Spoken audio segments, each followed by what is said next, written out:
Welcome to this easy billing tutorial. We'll show you how to enable the discount column and line item on your invoices. This feature is especially useful if you want to apply different discounts to various products within the same invoice.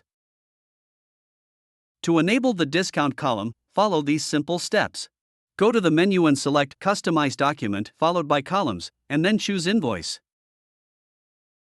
In the pop-up window, look for the checkbox labeled Discount. Check this box to enable the discount column. You can also specify the desired width for the discount column to fit your invoice layout. Once you've made your selections, click the Save button at the bottom of the window to apply the changes. After completing these steps, you will see the discount column added to the line item table in the invoice window. Now, let's create a new invoice. You'll see the discount column in the line item table.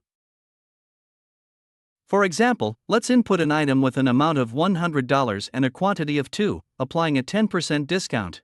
The total amount will then calculate to $180.